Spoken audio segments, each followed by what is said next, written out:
Attention, information importante. Comme chaque année, je serai au Salon du Livre d'Histoire de Versailles les samedis 22 et dimanche 23 novembre pour interviewer 12 auteurs et pourquoi pas vous rencontrer finalement. Ce festival 100% Histoire, c'est à l'Hôtel de Ville de Versailles, entre autres, de 14h à 18h30. Venez rencontrer les auteurs et pourquoi pas préparer vos cadeaux de Noël, puis aussi vous faire plaisir évidemment. Bon à savoir, l'entrée au Festival Histoire de Lire nécessite la réservation en ligne de votre billet. On se retrouve là-bas, salut. Timeline, 5000 ans d'histoire, Richard Fremder. Bonjour à tous. Je vous propose un petit jeu. Si vous le pouvez, fermez les yeux et imaginez. Un port de Thessalie, il y a plus de 2000 ans. Un jeune homme à la chevelure éclatante, Jason, s'avance. Son regard est déterminé, il a un trône à reconquérir. Mais pour l'obtenir, son destin l'oblige à accomplir l'impossible, aller chercher au bout du monde connu en tout cas, la fabuleuse toison d'or gardée par des monstres et des pièges mortels. Jason n'est pas seul, très vite autour de lui se rassemblent les plus grands héros de la Grèce. Des noms que vous connaissez déjà et qui résonnent comme ceux d'une équipe de super-héros avant l'heure.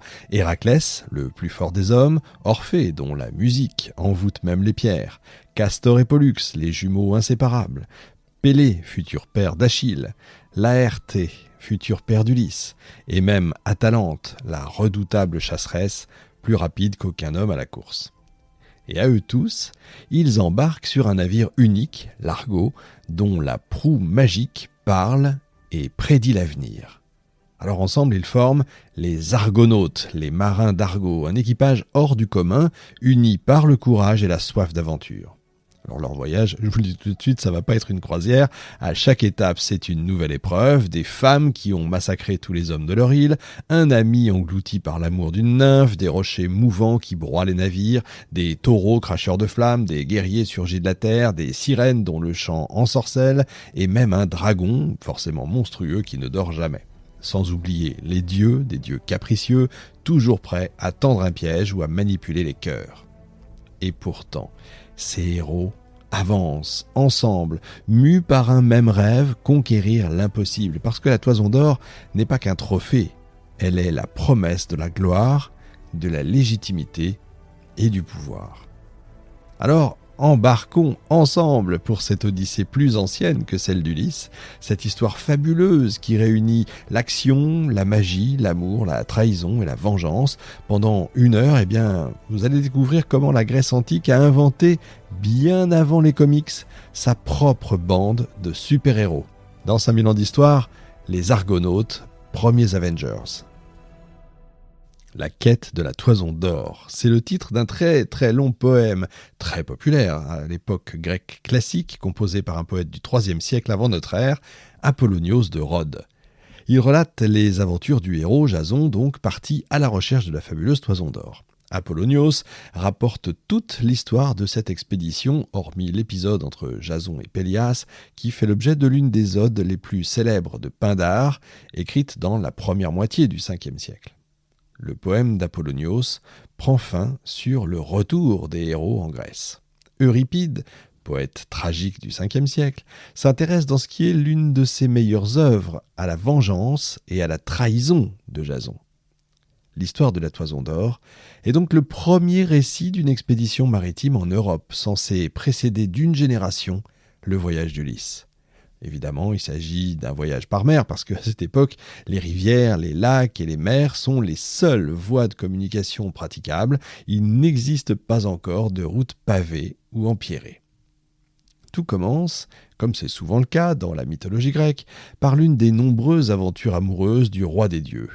Zeus, coureur de jupons invétérés, tombe un jour sous le charme d'une jeune fille, une thrace appelée Théophanée. Pour la soustraire aux avances de ses nombreux prétendants, il décide de la changer en brebis, tandis que lui-même se transforme évidemment en bélier. De leur union naît un agneau ailé à la magnifique toison dorée.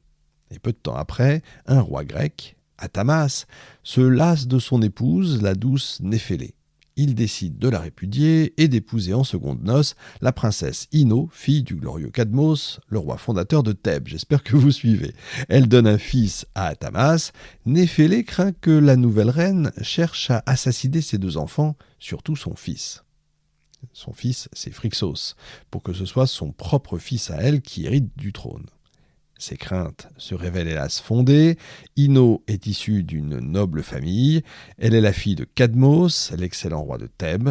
Sa mère et ses 3 sœurs mènent une vie irréprochable. Et pourtant, Ino est une femme rusée, très ambitieuse, prête à tout pour que son fils devienne roi. Elle n'hésite pas, Phrixos doit mourir. Pour y parvenir, elle conçoit alors un plan diabolique. Elle parvient, on ne sait pas comment, à s'emparer de tous les grains qui étaient entreposés dans les greniers du pays avant l'époque des semences et ordonne à ses serviteurs de les faire griller. La famine menace donc tout le royaume. Désemparé, Athamas envoie un messager à Delphes pour demander à l'oracle ce qu'il doit faire pour se sortir de cette terrible situation. Mais le prêtre, grassement payé par Ino, ordonne au roi de sacrifier son fils Phrixos sur l'autel des dieux, sinon le blé ne germera plus jamais dans le royaume. Cette sentence remplit Athamas d'effroi, on l'imagine. Il ne peut se résoudre à accomplir un acte aussi odieux, mais son peuple, qui meurt de faim, le force à céder et à autoriser la mise à mort du petit garçon. Un tel sacrifice apparaît aux yeux des Grecs de l'époque classique, comme à nous d'ailleurs, du XXIe siècle, comme un geste affreux, immonde. Les serviteurs du roi, en larmes, amènent l'enfant jusqu'à l'autel où il doit être égorgé. Désespéré, Néphélé supplie les dieux d'intervenir pour sauver son fils. Aussitôt, un magnifique bélier à la toison d'or descend du ciel, envoyé par Hermès, et enlève Phrixos et sa sœur Hélé. Il les emmène loin. Très loin du lieu du supplice, évidemment. Ils survolent la Grèce, ils survolent l'Europe, mais au moment où ils arrivent au niveau du détroit qui unit l'Europe à l'Asie, la petite Hélé perd soudain l'équilibre, tombe et se noie dans ce qui porte désormais son nom, l'Hellespont. Phrixos, lui, poursuit sa route, il survole la mer de Marmara, le Bosphore, la mer Noire, et il arrive sain et sauf en Colchide, une contrée peu peuplée, mais très boisée, remplie de bandits, et de monstres forcément situés juste sous le Caucase, en Géorgie actuelle. Les habitants, bien que sauvages, accueillent l'enfant avec bienveillance et ils l'adoptent comme l'un des leurs. Pour remercier les dieux de l'avoir sauvé, Phrixos sacrifie le bélier salvateur à Zeus et fait don de la toison d'or au roi de Colchide, Éthès, fils du soleil.